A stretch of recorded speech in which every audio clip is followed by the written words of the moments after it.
Au début du XIVe siècle, pas moins de 2000 commanderies parsèment le château les royaumes d'Europe jusqu'en Palestine, constituant un vaste et sûr réseau capable d'engranger et de faire circuler des sommes considérables, si bien que les Templiers sont devenus de puissants banquiers dont la fortune ne manque pas d'attiser les convoitises. Dans les flammes du bûcher, les revers subis par les Francs en Terre Sainte annoncent la fin des Templiers.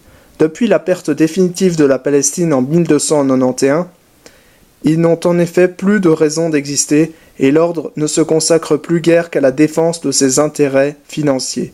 Au grand dam du roi de France, Philippe le Bel, lequel n'a pas oublié qu'en 1250, les Templiers avaient rechigné à prêter l'argent de la rançon exigée pour libérer son grand-père, Saint Louis, tombé aux mains des musulmans. Si le souverain convoite les richesses de l'ordre, il est également animé d'une piété sincère et ne reste pas insensible aux rumeurs persistantes qui circulent dénonçant les Templiers comme hérétiques. L'affaire est confiée à l'un des fidèles conseillers du roi, Philippe de Nogaret, lequel fait procéder en plusieurs points du royaume à la plus spectaculaire opération de police jamais menée. Le 13 octobre 1307, près d'une centaine de dignitaires de l'ordre, dont le grand maître Jacques de Molay, est arrêté. Sous la torture, tous avouent une conduite impie et des actes sacrilèges qui les condamnent. Le pape Clément V tente d'intercéder en faveur des Templiers, si bien que plusieurs d'entre eux reviennent sur leurs aveux. Mais Philippe le Bel se montre inflexible, 36 chevaliers meurent des mauvais traitements qu'on leur inflige. 54 sont brûlés vifs en mai 1310.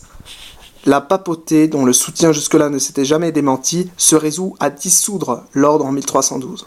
À son tour, Jacques de Molay se rétracte. Considéré comme relapse, c'est-à-dire convaincu d'être retombé dans l'hérésie en revenant sur ses aveux, il est aussi, lui, condamné au bûcher. Son supplice a lieu le 18 mars 1314. Avec lui disparaît dans les flammes de l'Inquisition l'ordre religieux et militaire le plus puissant que le Moyen-Âge ait connu, rival dangereux d'un roi de France résolu à s'emparer de ses richesses. Trop puissant, sans doute pour disparaître définitivement, commence alors la seconde vie des Templiers, souterraine et légendaire. Sodomites, mahométans et ésotéristes. Le procès des Templiers n'avait d'autre but que de discréditer l'ordre. Et pour ce faire, rien ne pouvait être plus efficace que les accusations les plus folles, confirmées par des aveux troublants.